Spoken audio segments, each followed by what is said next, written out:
you have a family dog, you know how they can come begging around the table as soon as you sit down for dinner. This happens at my house every night. Yeah, I know of a cat that does the same thing. At Thanksgiving, the lure, the turkey, and all the fixings could really just be too much for your pet to ignore. So here to tell us how to keep your dog from begging and why it's so important not to give them people food is Dr. Mike Hutchinson, veterinarian and regular PTL contributor from Animal General in Cranberry. Dr. Mike, how you doing? Real good. How are you guys? Good. Thanks for joining us. So My pleasure. To start off, what are the best steps to try to get them to stop begging? And this might not happen overnight, but what can we do? Well, I'll tell you what we've had to do in our home, because so much family comes out and they bring their pets along with them. So we have sometimes 10 animals in my house, plus 3 or 4 cats, so 14 animals. We put them in a separate room because there's no way to supervise all those animals with all of those people, because you know what happens. They don't care that you say, don't give my dog treats. They're going to sneak them one under the table. So I tell people, none of us want to make a trip to the emergency clinic on Thanksgiving Day, or any day for that matter. And the foods that we have around Thanksgiving time, the feasts that we have, the spicy foods, all the gravies and the fattening foods, those all will make dogs sick. The poultry, the chicken or the turkey is fine without the skin a little bit. But if they get into the bones, that could be an emergency visit. So I tell people, keep it all away. I've seen it all in the ER. We've had dogs eat unrisen dough and end up with a bloat because the yeast will continue to rise in their stomach and produce alcohol, and they end up intoxicated with bloat. So it's horrible. So we just want to keep it away. Wow. Well, and you know, not only that, but we just learned, Dr. Mike helped us out, we just realized that Kevin has a food sensitivity to potatoes and whitefish. So even having foods that, you know, if you have extra people around, that could be a danger to him. He develops ear infections as a result.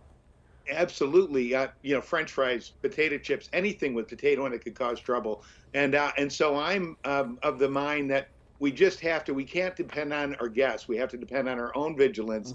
And I can't stop my dogs from, you know, staring at me when I'm eating, or the cats from meowing and trying to, you know, sneak in there to get some food. So we put them in a separate room. We have crates for some of them, and the others we let roam free because they're fine and they're used to each other. But I recommend that people, you know, take charge of that so you don't end up in the ER. Yeah. What about turkey bones? Because that's a danger in a different way, right? Yeah, because when they're cooked, they get brittle. And so if they eat them, they can splinter and they can puncture their intestines or their stomach lining, or get caught in their esophagus. And I don't just say that that could happen. We've seen that so many times. You don't want them to get into it. And it brings up another point. When we take the foil off the turkey and we throw it into the trash can, if they get into the trash, they'll smell that luscious turkey and try to eat the foil, and that can cause an obstruction. So we have to protect them from everything, not just the food, but the trash that comes along with it. They are so smart, and yet will eat tinfoil, so something to keep in mind. And Dr. Over and over. Right. Dr. Mike, what do you do if your dog gets into something? Because you may not know until it's too late.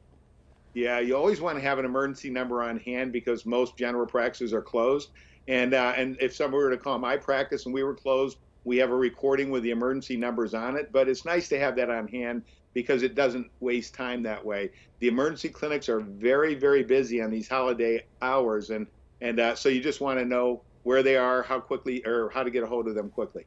All right, let's switch gears and let's talk about this other subject that is just absolutely fascinating. So it's this cloned puppy named Cosmo, and Dr. Mike, you were involved in this. It happened in Texas, but you were involved, right? Yeah, so everybody remembers Dolly the sheep back in the 90s. That was the first cloned animal, and it was very exciting news. Well, what they've learned to do, it's the same company, same technology. They've learned to take any somatic cell, which is any cell in the body, from skin, from anywhere. We took it from skin, and they can then take the DNA from that and replicate it and make an identical twin separated by time. So this animal's, Cosmo's twin, was 15 years old when we took those cells, and that was probably 2 or 3 years ago, if I remember correctly. It's been a while, and they can be preserved forever, those cells, in a cryopreservation place. And then when the owners decide they want to do it, they can you know, try to have that clone developed, and it worked. It worked very, very well. When you say separated by child, like, it all just sounds so futuristic that we are. It's like a sci-fi novel or something. Yeah. It's incredible. So the DNA is identical. So in this particular dog, the University of Davis in California analyzed the DNA and it was identical to the donor. So they are truly twins. But remember, that doesn't mean you see two twins, their personalities aren't identical. They, their colors aren't identical. They have the same color patterns as the twin, but they might be in different locations. So instead of having a black spot here and a white spot over here, they might be reversed or up or down or whatever. So they're identical twins, but don't mistake it for the identical personalities in the same animal, because they're not. Could be, yeah, a very different personality. Can I just ask quickly, how much does something like this cost? If one of our viewers are interested in this. Yeah. If you're doing a cow, believe it or not, that's about $70,000. They have some bulls that are very, very expensive bulls that they want to preserve. $70,000. A horse is about $60,000. I think a dog is somewhere in the neighborhood of $40,000 to $50,000, Wow. and a cat's $25,000. It's expensive. Yeah. The part to collect the cells, to take the skin cells, cost a couple $100. So that was my part, and so then they're sent off. They order a kit. We harvest those cells. We send them off, and then they can preserve them until whenever the owner wants to do it. That part isn't that expensive. I think total costs for that are about $500, and then you can make a decision anytime for the rest of your life if you like. I am still at a loss with how that becomes the dog. It's amazing. It's miraculous. And, and I asked one lady, I said, and it wasn't Cosmo's owner, but one of the ladies, I said, can I ask you how you make this decision?